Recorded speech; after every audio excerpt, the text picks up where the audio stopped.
اس دن ایک دوسرے کے گہرے دشمن ہوں گے، مگر پرہیزگار قیامت کے دن صرف اللہ والوں کی دوستی کام آئے گی۔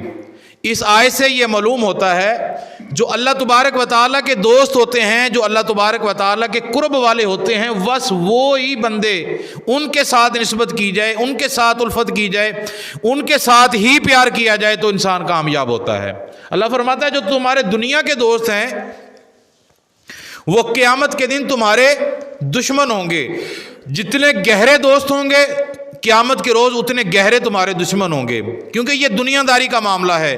اگر دنیا کے اندر کسی کے ساتھ دوستی کرنی ہے اس نظریے سے کہ تم کامیاب ہو جاؤ، تو وہ فقط صرف اور صرف وہ اللہ کے دوست ہیں، اللہ کے بندے ہیں، ان کے ساتھ تعلق، ان کے ساتھ نسبت، ان کے ساتھ جس کا بھی جو بھی رشتہ ہوگا وہ کل قیامت کے روز کامیاب ہو جائے گا۔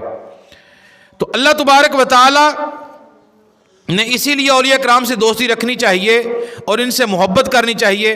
حضرت ابو ہریرہ رضی اللہ تعالیٰ عنہما آپ ایک روایت کرتے ہیں کہ سرکار مدینہ صلی اللہ تعالیٰ علیہ وآلہ وسلم نے فرمایا کہ بے شک اللہ تعالیٰ فرماتا ہے جس کسی نے میرے کسی ولی کے ساتھ دشمنی کی اس نے میری طرف سے اعلان جنگ کیا اور اس کے ساتھ میرا اعلان جنگ ہے، اور میرا بندہ جس چیز کے ساتھ میرا قرب حاصل کرنا چاہے اس پر ہر چیز سے مجھے محبوب وہ چیز ہے جو میں نے بندے پر فرض کی ہے، اور میرا بندہ جب نفلی عبادت کر کے میرا قرب حاصل کر لیتا ہے تو میں اسے اپنا محبوب بنا لیتا ہوں۔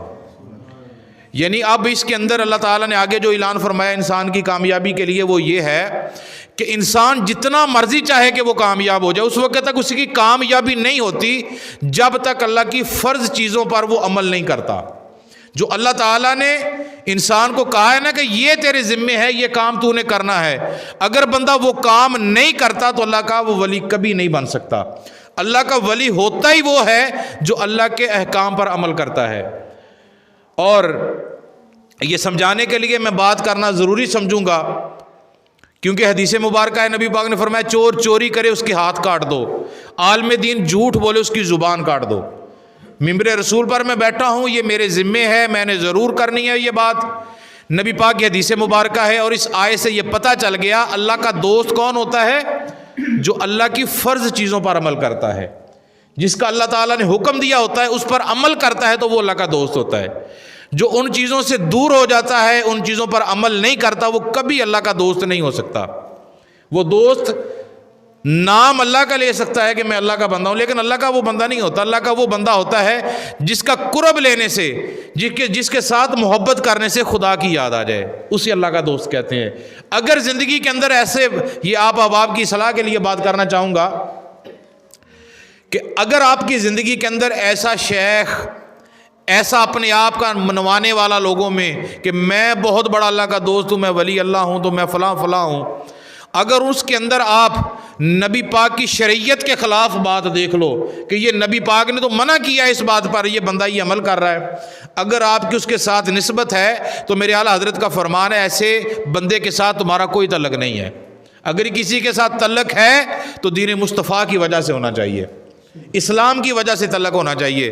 اگر کسی کے ساتھ تم دنیا کا تعلق رکھتے ہو تو وہ کل قیامت کرو، اللہ تعالیٰ نے قرآن میں فرمایا وہ کل قیامت کرو جتنا گہرا دنیا کا دوست ہوگا، دنیا کے تعلق والا ہوگا، کل قیامت کرو وہ تمہارا اتنا گہرا دشمن ہوگا۔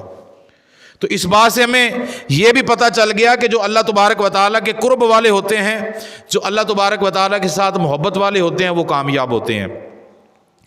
اور اللہ تبارک و تعالیٰ تو جسم سے پاک ہے، تو پھر حدیث کا مطلب کیا ہوا کہ اللہ تبارک و تعالیٰ، حدیث مبارکہ ہے نا کہ اللہ پاک فرماتا ہے کہ جو بندہ میرے ساتھ محبت کرتا ہے تو میں اس کے ہاتھ بن جاتا ہوں، میرے ساتھ محبت کرنے والے کی میں زبان بن جاتا ہوں، میرے ساتھ محبت کرنے والے کی میں آنکھ بن جاتا ہوں، کان بن جاتا ہوں، میں اس کی ٹانگیں پاؤں بن جاتا ہوں جس کے ساتھ وہ چلتا ہے، میں اس کی زبان بن جاتا ہوں جس کے ساتھ وہ بولتا ہے۔ اب یہاں پر سمجھانے کے لیے یہ عجیب معاملہ ہے، ادھر اللہ تعالیٰ قرآن میں کہہ رہا ہے نہ میرے ہاتھ ہیں، نہ میرے پاؤں ہیں، نہ میرا سر ہے، نہ میری کان ہے، نہ میری آنکھ ہے، نہ میری زبان ہے، میں جسم سے ہی پاک ہوں۔ ادھر کہہ رہا ہے اگر میرے ساتھ پیار کرتا ہے میں اس کے ہاتھ بن جاتا ہوں، میں اگر میرے ساتھ کوئی پیار کرتا ہے میں اس کی زبان بن جاتا ہوں۔ یہ کیا ہے؟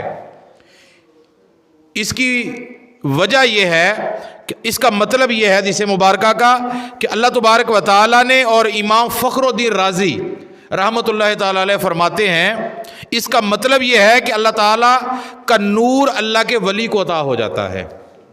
یعنی کہ اللہ کہتا ہے نا، جو میرا ساتھ جتنی محبت کرتا ہے، حاجی صاحب جتنی جس کے ساتھ اللہ کہتا ہے کہ مجھ سے محبت کرتا ہے، میں اس کے ہاتھ باندھ جاتا ہوں جس سے وہ پکڑتا ہے، میں اس کی زبان باندھ جاتا ہوں جس کے ساتھ وہ بولتا ہے، میں اس کی ٹانگیں باندھ جاتا ہوں جس کے ساتھ وہ چلتا ہے، میں اس کے کان باندھ جاتا ہوں جس کے ساتھ وہ سنتا ہے، میں اس کی آنکھیں باندھ جاتا ہوں جس کے ساتھ وہ دیکھتا ہے.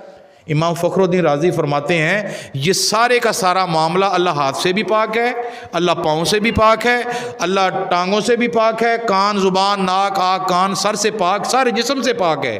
لیکن یہ جو اللہ نے ارشاد فرمایا، یہ اللہ تبارک و تعالیٰ کی ایک نورانی طاقت ہے. جب بندہ اللہ سے محبت کرتا ہے، پھر اللہ تبارک و تعالیٰ وہ اپنی نورانی طاقت اس بندے کو عطا فرما دیتا ہے. وہ طاقت عطا فرما دیتا ہے. جب وہ نورانی طاقت ہاتھ میں آتی ہے، نورانی طاقت جب ہاتھ میں آتی ہے تو اس کا ہاتھ کبھی غلط کی جانب کی طرف بڑھتا ہی نہیں ہے.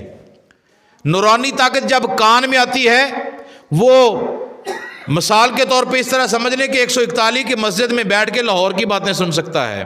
یعنی کہ یہ ساری تعریفیں اللہ کے ولی میں ہوتی ہیں.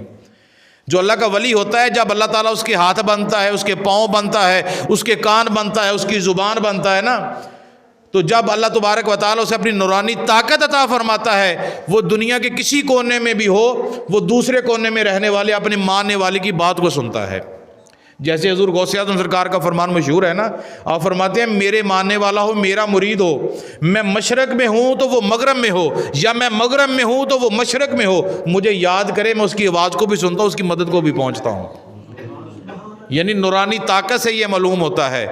جس طرح حضرت داتا علی حجویری، آپ لاہور میں پیدا نہیں ہوئے، آپ لاہور میں تشریف لائے، تو آپ نے مرشد کی بارگاہ میں تھے تو مرشد نے کہا کہ آپ لاہور میں چلے جاؤ اور وہاں پر تمہیں بہت زیادہ ایسے لوگ نظر آئیں گے کہ جو غیر مسلم ہوں گے اور آپ کی سیرت اور صورت کو دیکھ کر وہ اسلام قبول کر لیں گے.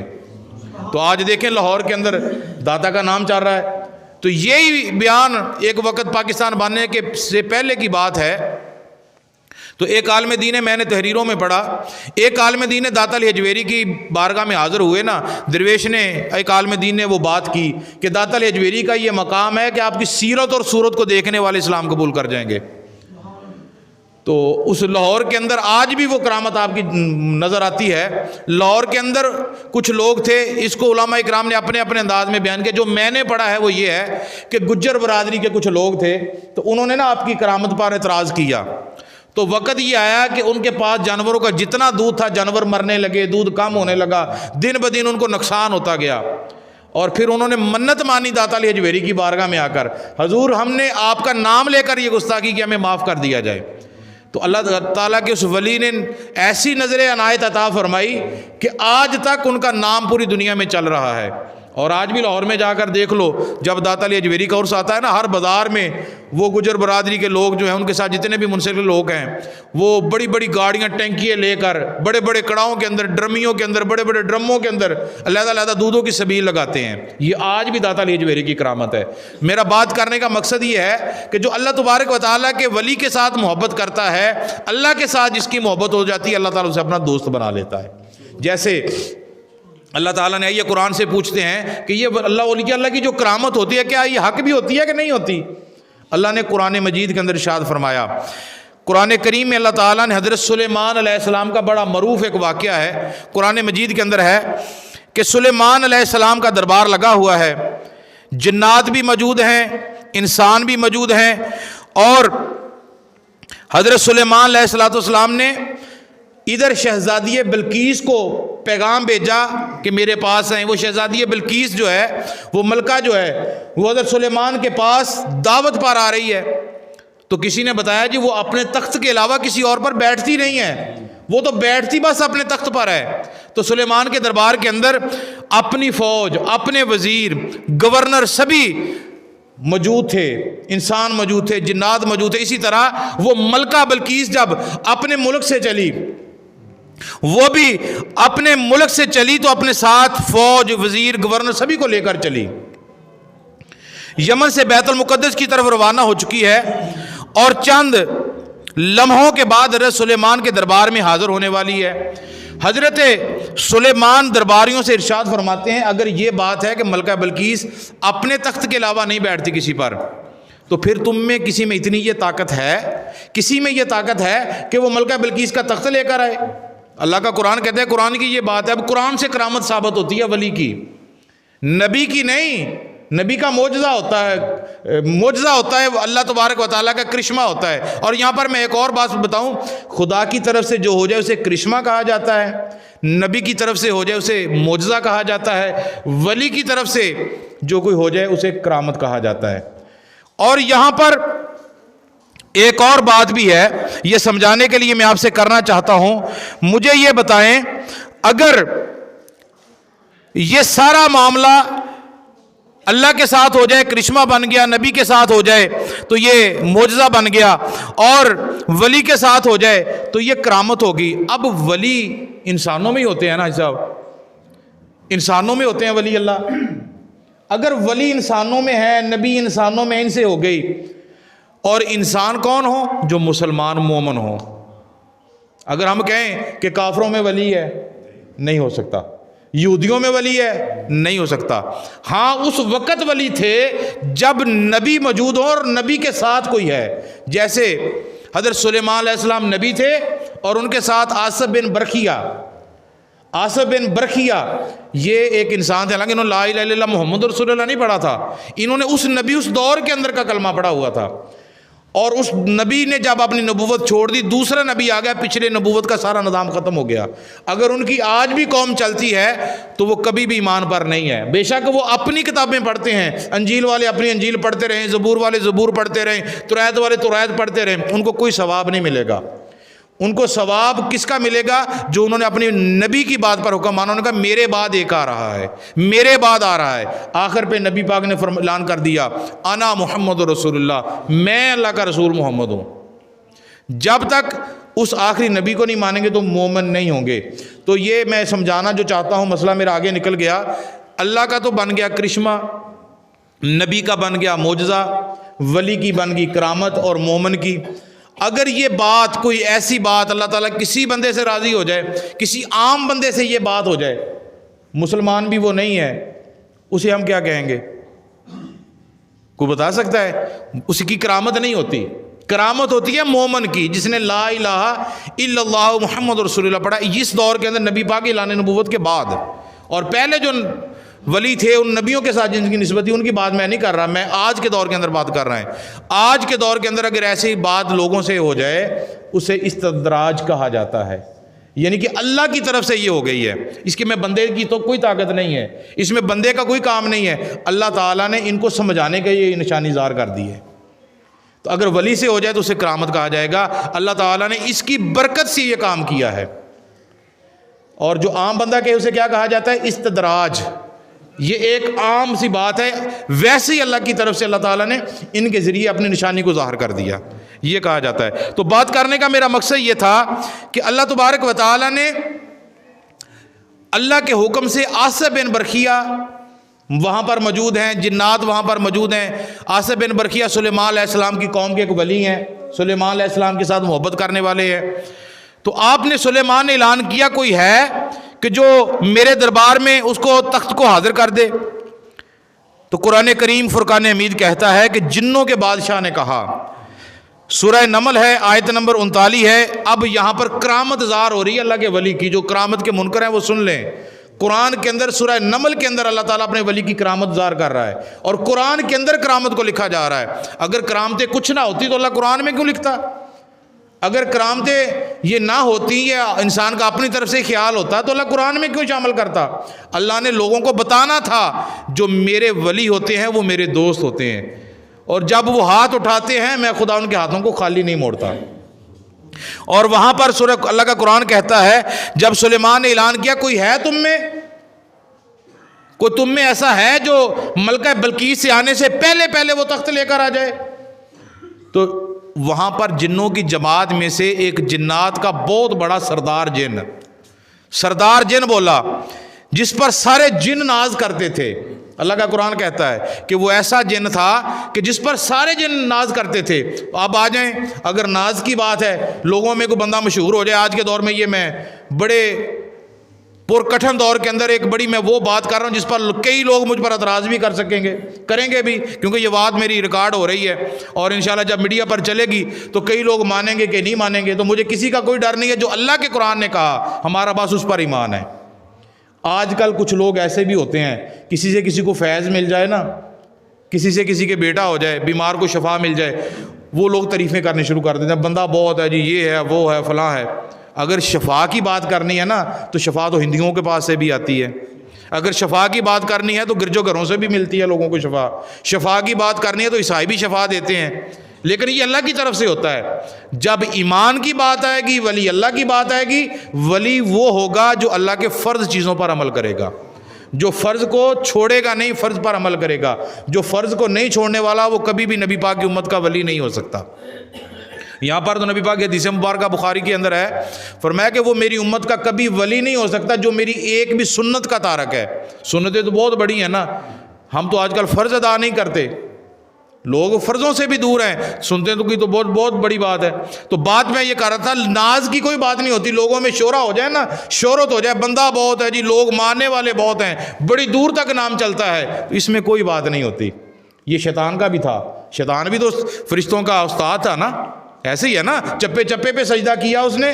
قرآن کہتا ہے, میں اپنی طرف سے بات نہیں کرتا, قرآن یہ کہتا ہے کہ شیطان ابلیس بھی چپے چپے پہ سجدہ کرتا رہا, لیکن اگر ردا گیا اللہ تعالیٰ نے اسے نکال دیا.